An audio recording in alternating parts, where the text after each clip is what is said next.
Repórter RMS News, jornalismo para você conectado na internet. Momento Econômico com o professor Marcos Canhada, como acontece todas as terças-feiras. Satisfação imensa, professor, tê-lo mais uma vez aqui. Olá, Oliveira, satisfação a minha, amigos da RMS News, um grande abraço a todos aí. A satisfação é nossa, professor Marcos Canhada.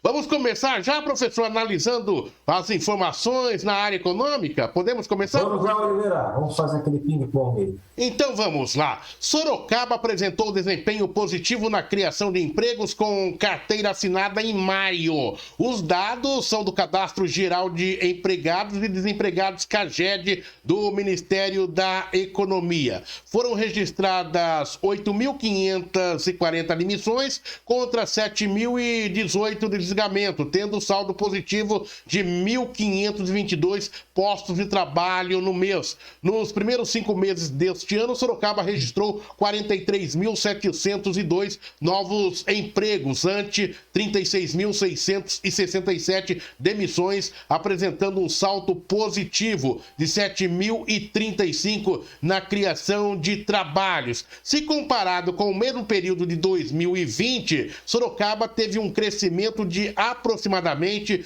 200% neste ano em relação à geração de empregos. Isso porque de janeiro a maio do ano passado, a cidade teve 31.122 empregos gerados e 38.265 desligamentos, indicando um saldo negativo de 7.143 postos, isso no ano passado. Professor Marcos Canhada, boa notícia, professor? Ou ainda é momento de cautela?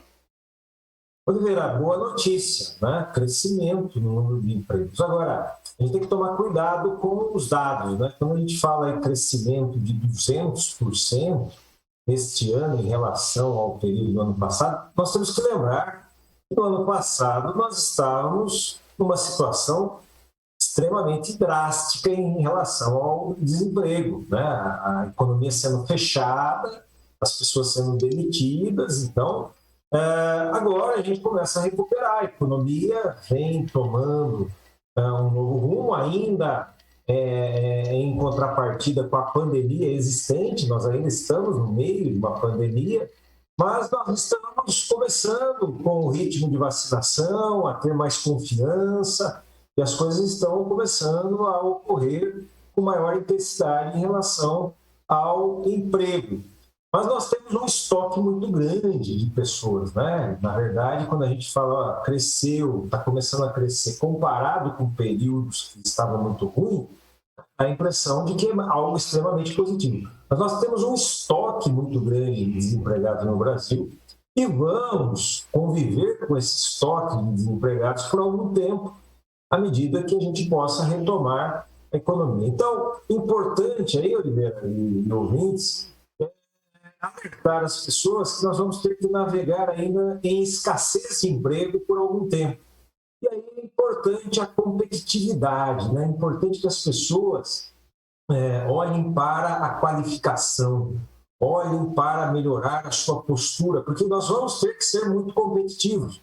Como o estoque de pessoas desempregadas ainda é muito grande, à medida que os empregos ofertam, que aparecem, vão ter bastante concorrentes. Então, nós precisamos estar cada vez mais competitivos na formação, na questão postural, para poder aí conviver nesse período de ainda bastante desemprego que a gente vai viver no país e em Sorocaba.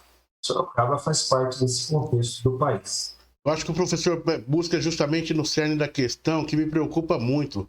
Se fala muito, olha, está começando a melhorar, está melhorando, tivemos bons números, só que nós temos aí quase 14 milhões de desempregados, né, professor? E daí quando essas pessoas veem essa notícia e saem às ruas e batem na porta da empresa e a porta não se abre, muitas vezes volta desesperançosa, né? Então eu acho que tem que ter cautela, né? Nós temos um grupo de pessoas que nós chamamos de desalentados, Olivia, que você falou desse número de 14, 15 milhões de desempregados, pessoas que procuram emprego. Existem aí também os desalentados, aqueles que não procuram mais porque desistiram. são chamados de desalentados. Então, é uma situação bastante complexa ainda que a gente vive e vamos, para recuperar esse estoque de desempregados, né, de pessoas que não têm oportunidade, isso vai levar ainda alguns anos. E aí é a dica, quer dizer, nesse período nós precisamos estar competitivos, porque haverá uma disputa muito grande pelas oportunidades que vão surgir daqui para frente. Então, requalificação, o governo precisa estar preocupado com isso, investindo recursos nesse momento em requalificar pessoas que estão desempregadas, para que a gente possa, assim que a economia voltar ao normal, ter uma saída otimizada de todo esse cenário caótico que a gente viveu nesse período. Professor Marcos Canhada, no Momento Econômico, como acontece todas as terças-feiras aqui no Repórter RMS News. Vamos falar aí, né, professor? A gente tem visto pelas ruas da cidade muitos carrões, chique, legal. Olha, comprei um Jeep. Comprei o que aí, professor? Vamos usar um carro legal, um Honda Civic. BMW, Mercedes, né? Exato. Mas a conta chega.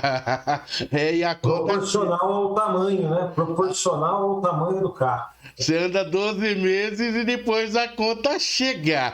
Exatos 21.075 proprietários responsáveis, solidários de veículos foram notificados em Sorocaba sobre o atraso no pagamento do IPVA 2021, Imposto sobre Propriedade de Veículos Automotores. Segundo a Secretaria de Fazenda e Planejamento do Estado de São Paulo, os débitos somam R$19.888.520,60 no total, e não haverá notificação via Correios. Em todo o estado, 1.181.028 pessoas estão com pagamento atrasado, totalizando um montante de cerca de R$1.100 bilhões. Ou seja, Sorocaba representa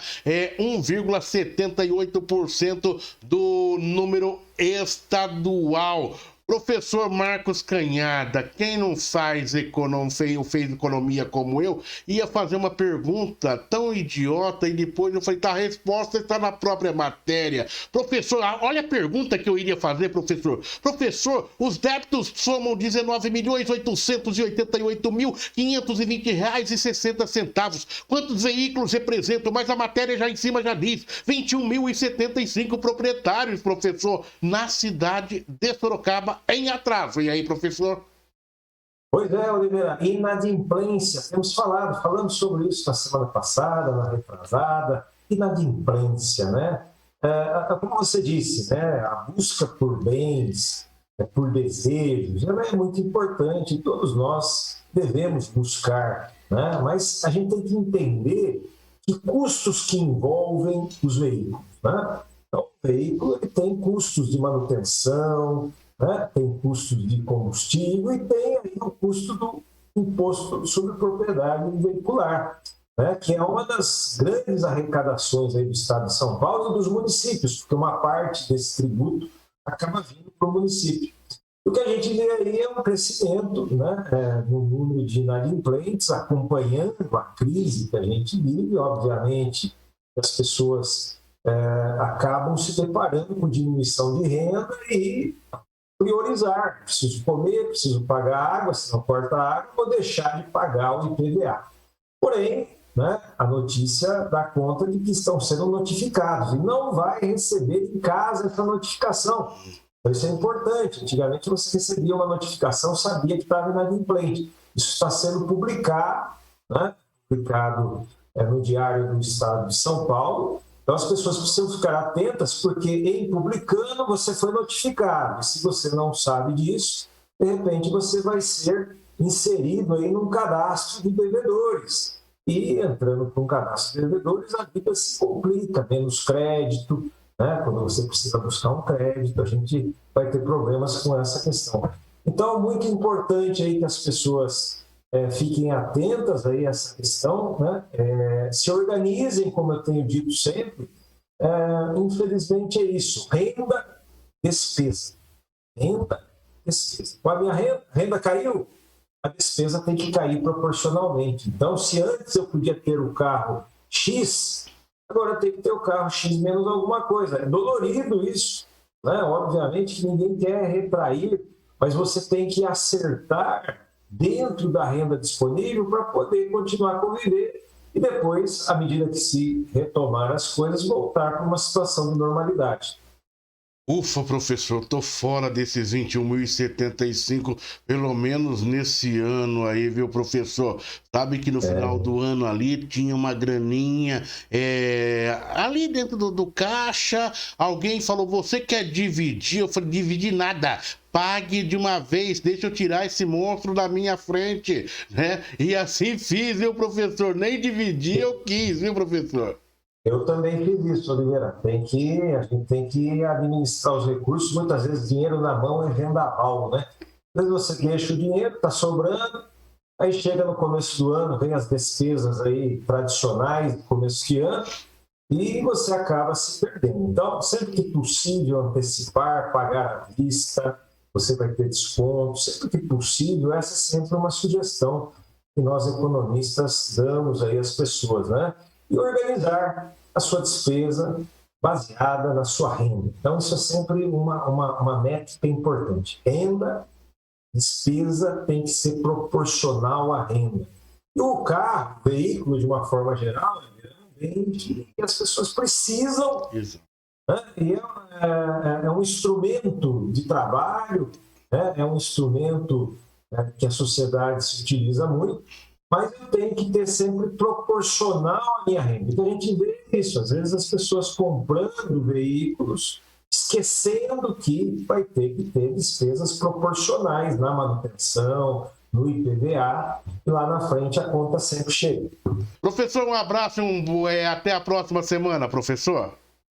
Oliveira, eu que agradeço, boa semana a todos, felicidades aí na caminhada, tá? Obrigado, professor Marcos Canhada, economista, professor da Uniso e Fatec. Todas as terças-feiras conosco aqui no Repórter RMS News, no Momento Econômico. Jornalismo para você conectado na internet.